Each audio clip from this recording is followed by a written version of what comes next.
마지막 찬양 은혜 가운데 드렸는데 우리가 약간 그 한 가지 선입견이 있습니다.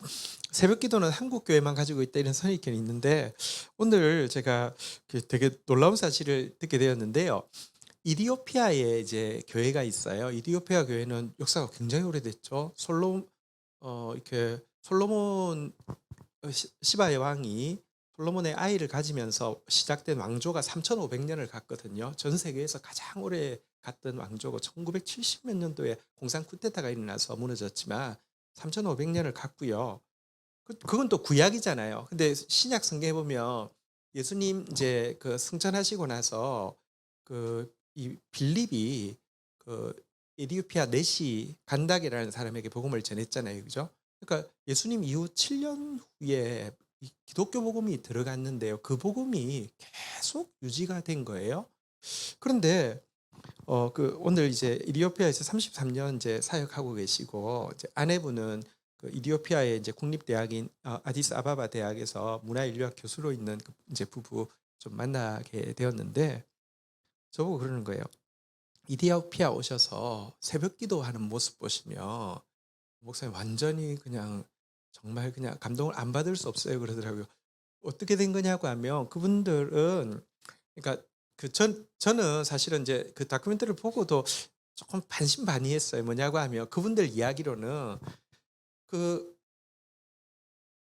이 솔로몬의 그 지혜의 말씀을 듣고 너무 감동해서 이제 하나님을 믿게 되고 갔는데 그리고 아이까지 가졌는데 솔로몬이 타락하고 교회 뭐 이렇게 복음이 쇠퇴하는 걸 보고 자기들이 가서 언약궤를 가져왔다는 거예요. 이제 그분들의 주장이에요. 그리고 지금도 그들의 그 지성소 그러니까 그 성전에 한 3,000년 된 성전 깊은 곳에 이제 보관되어 있다는 거예요. 그래서 그 이제 뭐 BBC 다큐멘터리 팀이 가서 이제 보여달라고 하니까 이거 너무 거룩해서 보여줄 수 없다. 그래서 약간 그 팀 뉘앙스는 이거 구라 아니야? 약간 그런 거였어요.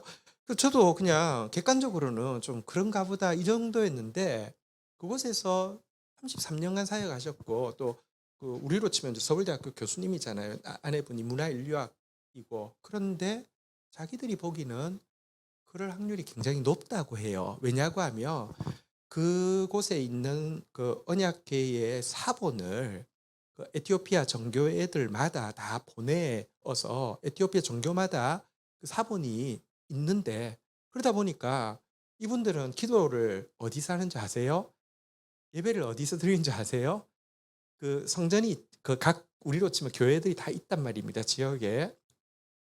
안으로 들어가서 예배드리는 게 아니라 그 말씀이 있기 때문에 너무 거룩하기 때문에 뜰에서 예배를 드리는 거예요. 지금도. 그런데 새벽 한 4시만 되면 흰옷을 입은 사람이 꽉 그 뜰에 꽉 들어차서 한 막 3시간씩 이렇게 간절히 기도를 하는 거를 매일 볼 수 있기 때문에 그 모습 보시면 목사님 완전히 생각이 달라지실 거예요. 그러는데 사진을 좀 보여주시던데 사진만 봐도 야, 우리가 뭐 한국 교회 뭐 기도 많이 하는 교회 있네. 뭐 새벽 기도는 코리안 프레어네. 뭐 통성 기도 이거 야, 그렇지 않구나. 각 나라 족속에서 간절히 하나님 찾는 교회들이 있구나. 제가 되게 그 사진 보고 되게 많이 놀랐던 그런 일이 있습니다.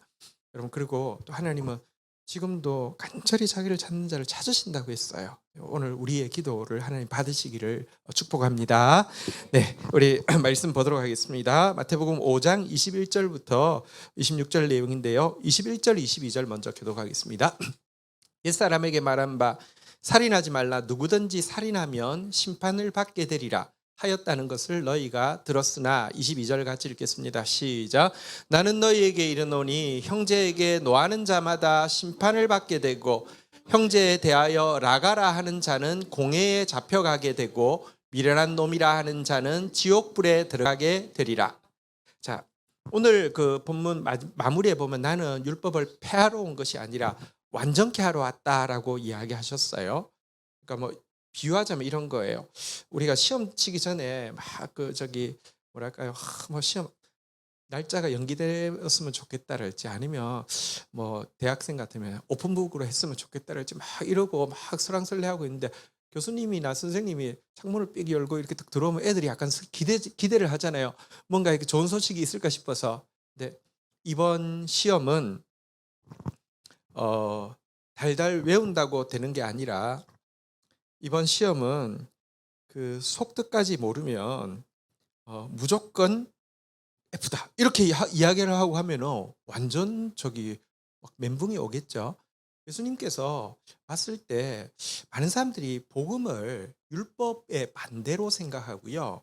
은혜를 율법 폐기라고 생각하는 사람이 있습니다. 그런 기대가 있었겠죠. 아니라고 완전케 하러 왔다라고 이야기하시는 말씀은 그런 말씀입니다. 근데 그게 왜 복음이냐고 하면 주님이 우리가 율법을 완전하게 할 수 있도록 해 놓으셨기 때문에 복음이라는 것입니다. 속뜻을 알려주시고요. 율법을 지키지 못한 정죄는 자기가 다 걸머져 가시고요. 성령을 주셔서 그걸 지킬 수 있는 새 시대를 열어주셨다는 것입니다. 자, 그렇게 율법을 완전케 하러 왔다라고 이야기하면서 율법의 그 참뜻을 이제 하나씩 하나씩 알려주시기 위해서 오늘은 먼저 살인에 대해서 이야기하고 있고요. 뒤에 보면 이제 간음에 대해서도 속뜻을 이야기하고 뭐 맹세에 대해서도 속뜻을 이야기하고 이런데 제일 먼저 살인에 대해서 이야기했습니다. 살인하지 말라. 살인하면 심판받게 되리라. 이 구절은요. 십계명에 있을 뿐 아니라 모든 나라의 법에 다 있습니다. 그죠? 그러니까 뭐 그냥 뭐 그 정도인가 보다 이렇게 생각할 수 있을 터인데요. 하나님이 주신 법의 이 6계명은 그런 뜻이 아니라는 것입니다. 22절에 보니까요. 심지어 형제에 대해서 노하는 자마다 심판받고 형제에 대해서 나가라 하는 자는 공회에 잡혀가게 되고 미련한 놈이라 하는 자는 지옥불에 들어가게 되리라 이렇게 돼 있는데요. 조금 이제 번역이 아쉬워서 나가라는 이 표현은 뜻은 뭐냐고 하면 이렇게 그 미련한 놈이라는 이 저기 이제 라가라는 욕과 미련한 놈이라는 욕이 나오는데 라가라는 말은 무가치하다 이런 뜻인데요. 그러니까 우리말로 하면 거의 가장 정확한 뉘앙스는 뭐냐고 하면 저 인간 쓰레기 같은 놈 이런 말입니다. 그래서 그 상대방의 인격을 모독하는 말이 라가라는 말입니다. 자, 그다음에 미련한 자라고 하니까 뭐 바보라고 놀리는 건가? 그게 아니고요.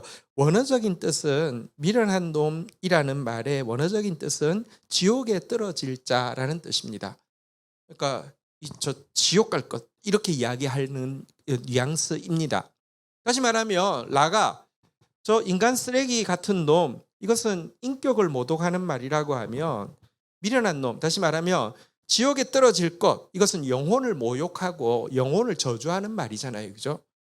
이런 말을 하는 것은 살인하고 똑같은 것이고 이런 말을 하는 것 때문에 그는 지옥불에 던져지게 될 것이다라고 경고를 하고 있습니다. 다시 말하면 살인하지 말라는 이 계명은 실질적으로 이렇게 칼로 사람을 죽이는 것만 이야기하는 게 아니라 형제의 인격과 영혼을 모독하고 저주하는 것. 다시 말하면 형제를 사랑하지 않고 미워하는 모든 행위를 이야기한다는 것입니다. 요한 1서에 보면 이 구절에 대해서 이렇게 해석을 하고 있죠.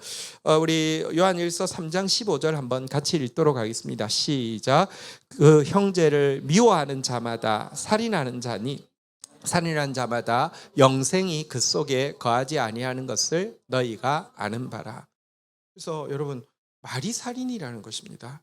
인격과 영혼을 모독하고 저주하는 말이 살인이고 하나님 앞에 중죄고 그리고 마음속으로 형제 미워하는 것 미워하면 그렇게 말이 나온다고요. 좋은 말 안 나오잖아요.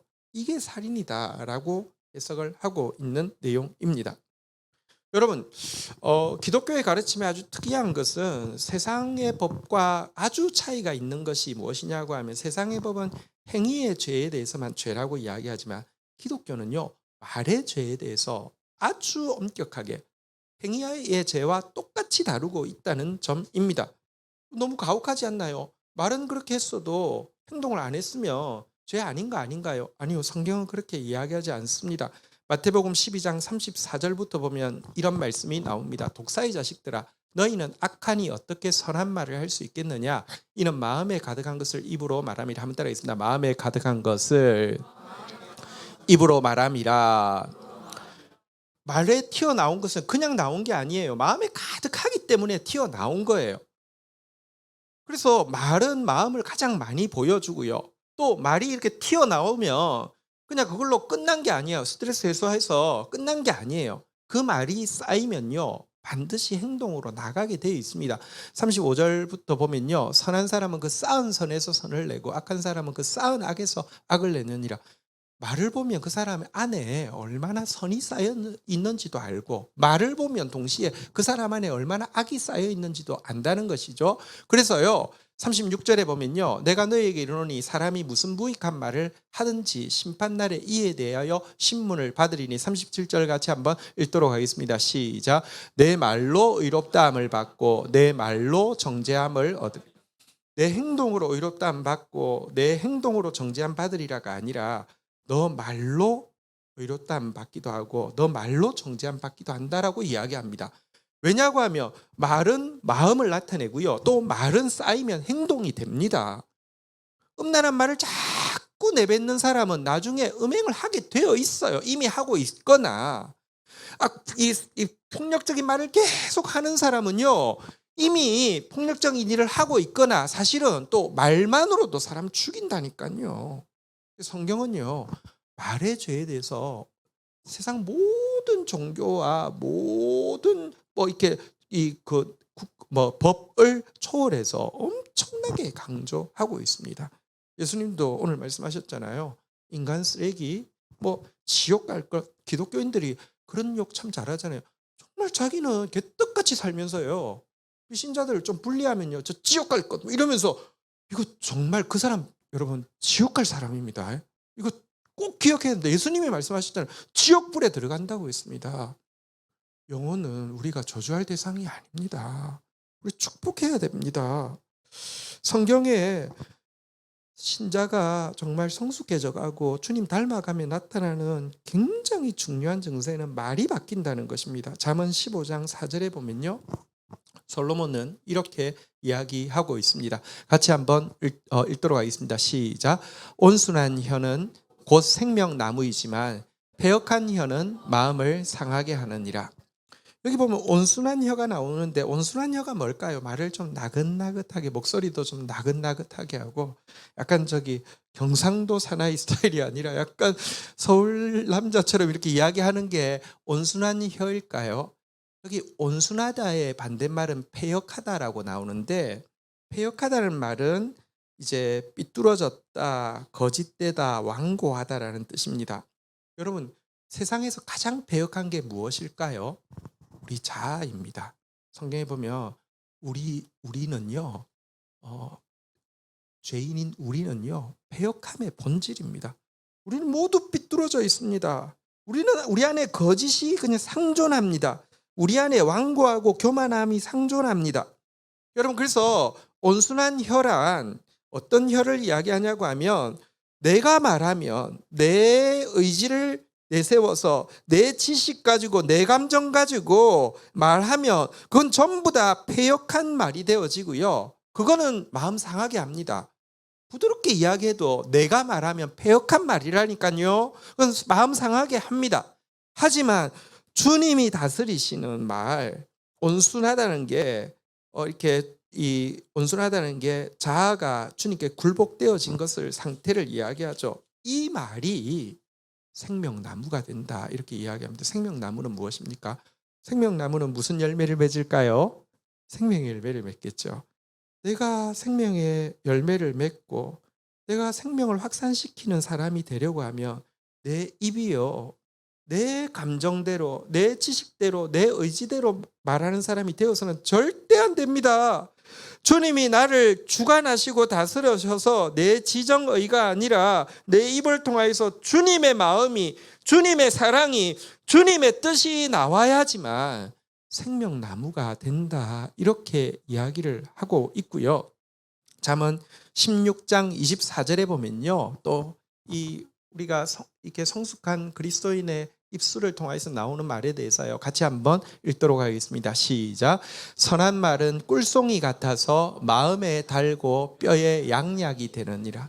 여러분, 우리가 정말 주님께 다스림 받고 나서 나오는 말들은요, 꿀송이 같아가지고요, 그 말이 그 상대방의 마음에 달콤함을 주고요. 또 특별히 뼈에 양약이 된다라고 이야기하는데 여러분 양약이 무엇일까요? 여러분 사실은 치료약이 있고 양약이 있는데 치료약은 여러분 그 병의 증세가 없을 때 치료약 먹으면 됩니까? 안 됩니까? 안 되잖아요. 그죠? 왜냐하면 그거는 그 병에 어 이렇게 효과가 있게 하기 위해서 좀 강한 어떤 뭔가가 있겠죠. 또 독성도 있겠죠. 그 병을 없애는데 독성도 있겠죠. 그런데 양약은 어떤 약을 이야기하냐고 하면 보통 때는 보약이 되는 것이고 또 질병의 증상이 있을 때는 치료제도 되는 약을 양약이라고 하는데요. 여러분 정말 우리가 주님께 다스림 받는 상태에서 나오는 말은요. 이거는 보약 플러스 치료약이 되어 가지고 정말 뭐랄까요? 심각한 영혼의 심각한 상태에 있을 때는 내 말 한마디가 치료제가 되기도 하고요. 보통 때에는 정말 두고 나를 이렇게 뭐랄까요? 윤택하게 해 주는 보약이 되어진다. 이렇게 이야기를 하는데요. 지난주에 우리가 말씀을 받았는데 제목이 무엇이었습니까? 한번 따라하겠습니다. 화평하게 하는 하나님의 자녀. 그리고 뒤집으면요. 진짜 하나님의 자녀는 성숙한 하나님의 자녀는 내가 얼마나 하나님 자녀 내가 하나님 자녀 맞아? 혹은 내가 성숙한 하나님 자녀 맞아? 뭘로 점검할 수 있다고요? 내가 얼마나 화평케 하는 사람이냐로 점검할 수 있다 그랬죠. 내가 가는 곳에 관계가 깨어지거나 분위기가 어색해지거나 이거는 여러분 내가 성숙한 그리스도의 자녀가 아니라는 뜻을 담보한다, 내포한다라고 이야기했는데요. 그러면 어떻게 하는 것이 화평하게 하는 것이냐? 화평하게 하는 것의 핵심이 무엇이냐고 하면요. 오늘 나와 있는 이 온순한 혀 그리고 선한 말입니다. 온순한 혀와 선한 말을 가지고 있는 사람은 어디에 들어가든지 화평케 합니다. 우리 정말 오늘 예수님께서 살인하지 말라 이 계명 해석하지 않으면 나 살인한 적 없어. 나는 이거 뜻해 이래 되는데 해석을 듣고 나니까 우리가 어떤 의미에서는 정말 예수님이 경고하시는 그런 일들을 많이 했잖아요. 그죠? 인격을 모독도 말로 많이 했고요. 영혼까지 저주하는 일들도 많이 했었습니다. 하나님 그런 말이 아니라 정말 생명나무에 같은 말 정말 뼈에 양약이 되는 말 할 수 있는 사람 되도록 주님 나를 다스려 주십시오. 우리 주님 앞에 진짜 기도하고 나가야 될 것입니다. 그런 저와 여러분 되기를 주의 이름으로 축원드립니다. 자, 이러면서 이 형제와의 관계에서 정말 이 부드러운 말을 정말 자아가 다루심 받고 이렇게 주님이 나타나는 말을 쓰는 게 얼마나 중요한지를 이어지는 구절에서 이야기합니다. 23절, 24절 교독하겠습니다. 그러므로 예물을 제단에 드리려다가 거기서 내 형제에게 원망 들을 만한 일이 있는 것이 생각나거든. 24절 같이 읽겠습니다. 시작. 예물을 제단 앞에 두고 먼저 가서 형제와 화목하고 그 후에 와서 예물을 드리라. 자, 여기 보면 진짜 엄청난 충격적인 선언입니다. 눈에 보이는 형제와의 관계, 특별히 말을 통하여서 고통을 주고받는 이런 관계가 되면 얼마나 위험한 것인지를 그리고 형제와의 관계를 바르게 맺는 것이 얼마나 중요한 것인지를 설명하기 위해서 뭐라고 이야기합니까? 하나님께 드리는 예배와 연관을 시킵니다. 여러분 이때만 해도 성전이 있었고 이때만 해도 제물을 가지고 제단에 나갔잖아요. 제사 드리려고 제물을 가지고 제단에 나갔는데 갑자기 자기 안에 형제한테 원망 들을 만한 일이 생각났습니다. 내가 상대방의 인격을 모독했거나 내가 상대방의 영혼을 저주했거나 내 말이 진짜 온유하지 못한 말이었거나 내 말이 뭐랄까요? 양약이 되는 말이 아니라 정말 진짜 찌르는 막 이렇게 독화살 같은 말이었거나 이런 게 생각나면 어떻게 하라고 이야기합니까? 24절에 보니까 제단 앞에 예물을 놔두고 먼저 형제한테 가서 화목하고 그 후에 예물을 드리라라고 되어 있습니다. 이 말이 얼마나 충격적이냐 냐고 하면 여러분 우선권이 하나님께 드리는 예배와 형제의 맺는 화목 중에서 둘 중에 우선권이 어디 있단 말입니까? 형제와 화목하는 게 우선권이 있단 말이에요. 이거는 말도 안 되는 말이죠. 여러분 지금도 예를 들어 예배 시간에 뭐 이렇게 좀 지금도 좀 전통적인 교회들 예배 시간에 정말 어떤 교회는요. 이렇게 뭐 진짜 바늘 떨어지는 소리 다 들린다고 할 정도로 막 숨을 죽이고 막 목사님 무섭고 막 카리스마틱하고 이러고 예배하고 있는데 어떤 성도가 갑자기 자리에서 팍 일어나더니 밖으로 나가요. 그러면 그 교회에서는 죽거든요. 예배 시간에. 너 뭐야? 저는 뭐예요? 이렇게 목사님 죄송합니다. 제가 형제한테 뭔가 큰 실례를 한 게 갑자기 말씀 듣다가 생각을 나서 사과하려고 합니다. 이 사람이 정신이 있나? 거룩한 개들이 뭐 얼마나 막 기했어요. 근데 이거는 요즘 교회에서도 이런데 옛날에 여러분 제사장이 자기 때문에 재물을 지금 잡고 있는 이 순간에 잠깐만 제사장님 제가 순서를 좀 미루고 갔다 오겠습니다. 뭐 아마 정말 다시는 성전에 들어오지 이렇게 될 거예요. 근데 예수님이 이렇게까지 이야기하셨다는 것은요. 예수님이 하나님이시잖아요. 무슨 말입니까? 나 예배 안 받아도 좋으니까 형제하고 먼저 사과하고 와. 그 정도로 중요하다는 것입니다. 우리 하나님과의 관계는 1등으로 중요하고 그다음에 사람과의 관계가 중요하다는데 맞는 말이면서 틀린 말입니다. 하나님 관계가 그렇게 중요하면 하나님이 그렇게 사랑하시고 위하여서 자기 생명까지 내준 형제에게 함부로 하는 것은 얼마나 큰 죄입니까? 예배의 우선권까지 형제에게 두면서 가서 먼저 사과하라고 절대로 상처 주고 화평을 깨는 일 있었으면 안 된다라고 지적을 하고 있는 것입니다. 그러면서 25절, 26절 한번 볼까요? 교독하겠습니다. 너를 고발하는 자와 함께 길에 있을 때에 급히 사화하라. 그 고발하는 자가 너를 재판관에게 내어주고 재판관이 옥리에게 내어주어 옥에 가둘까 염려하라. 26절 마지막 절입니다. 같이 읽겠습니다. 시작. 진실로 내게 이르노니 내가 한 푼이라도 남김이 없이 다 갚기 전에는 결코 거기서 나오지 못하리라. 그러면서 형제와의 관계에서 화목을 깨뜨리는 것에 대해서 하나님이 얼마나 엄하게 갚으실지에 대해서 이야기한 내용인데요. 25절은 약간 이제 비유입니다. 너를 고발하는 자와 함께 길을 갈 때에 이런 표현이 있는데 여기 너를 고발하는 자는 무엇을 언유하느냐고 하면 내 양심을 의미합니다. 내 양심, 신앙 양심은요. 내가 형제에게 뭔가 잘못한 말, 행동, 표정이 있으면요. 영적인 양심이 살아있는 사람은 생각난다니까요. 찌른다니까요. 고발하는 자가, 그러니까 이 그러니까 신앙 양심이 함께 길에 있을 때에 이 말은 아직까지 내가 살아 있을 때 길에 있다는 말은 내가 아직 살아 있을 때라는 뜻이거든요. 그러니까 내가 아직 살아 있을 때 내 신앙 양심이 아직 막 찌르고 있을 때 살아 있을 때 찾아가서 사과하고 풀라는 것입니다.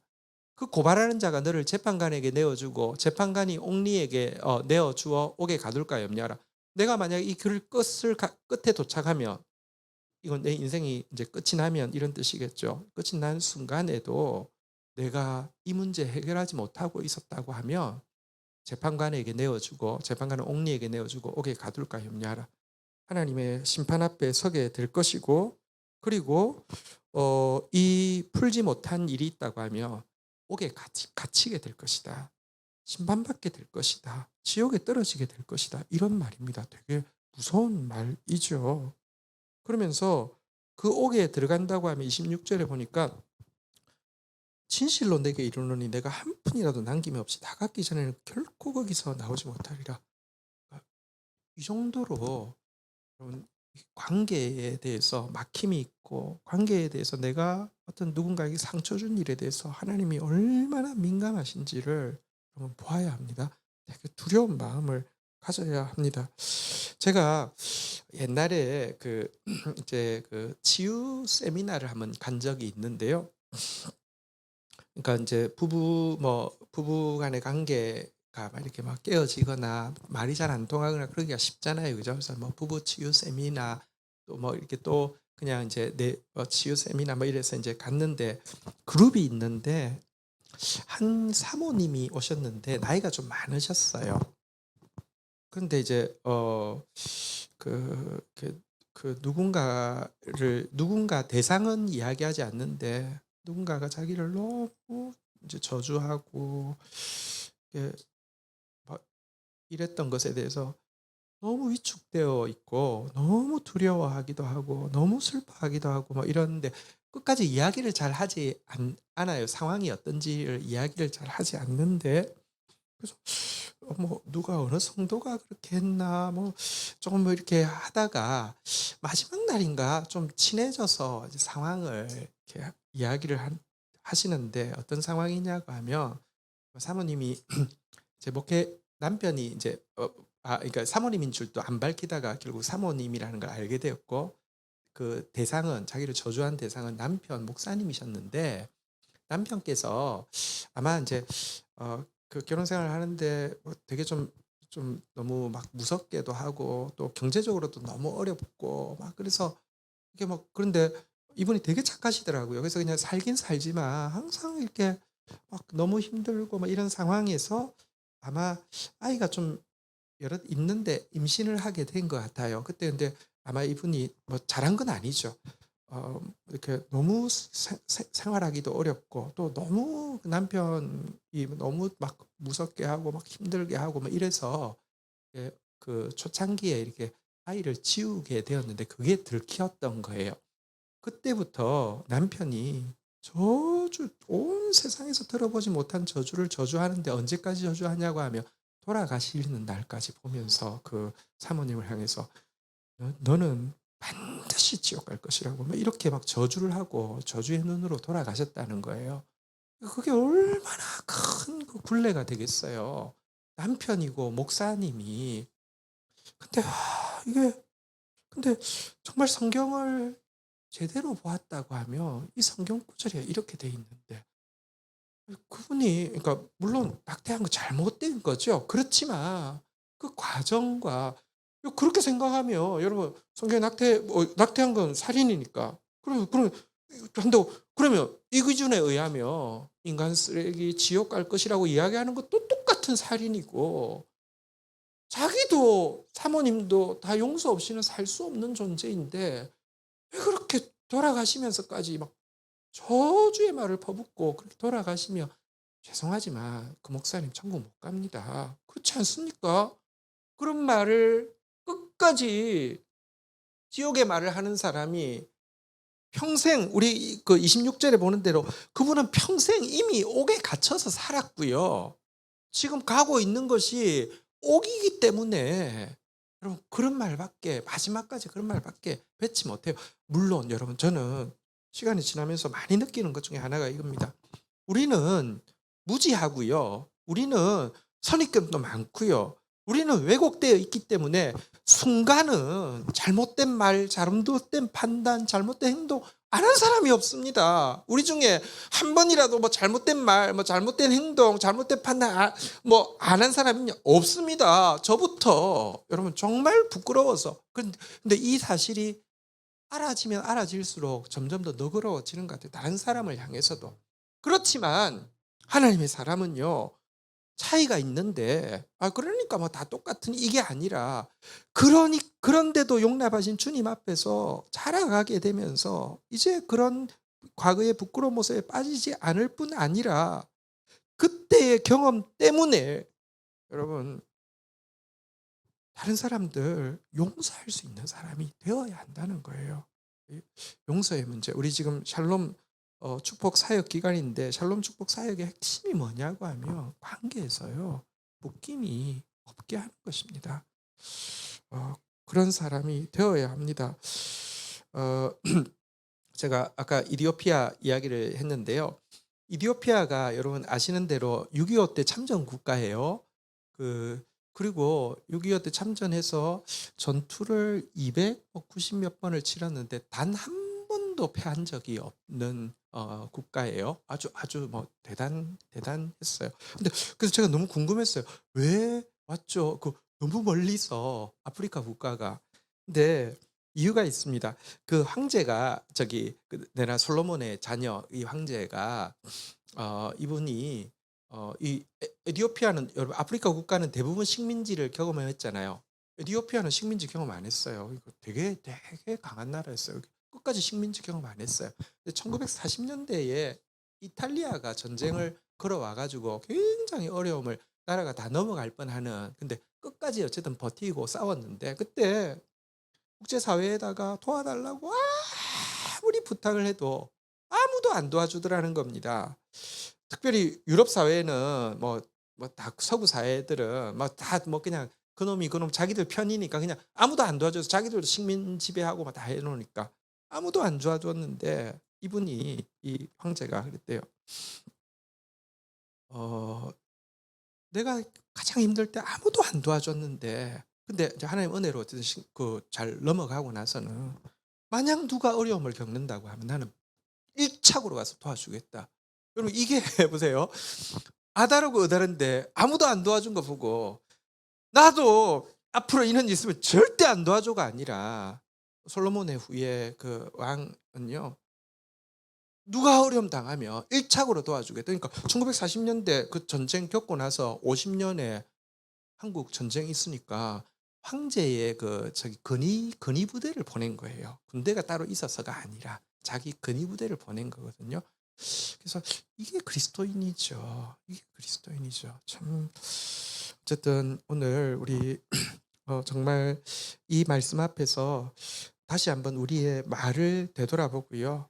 우리가 관계에서 조금이라도 좀 묻고 있는 것이 있으면 성령께서 오셔서 우리의 말을 우리의 행동을 돌아보게 하시고 특별히 샬롬 축복 사역 기간인데 진짜 모든 사람들에게 생명나무가 되어지고 양약이 되어지는 저희들의 말과 행동이 되기를 주님 앞에 함께 기도하며 나가는 시간 되기를 축복합니다. 자리에서 일어서시겠습니다.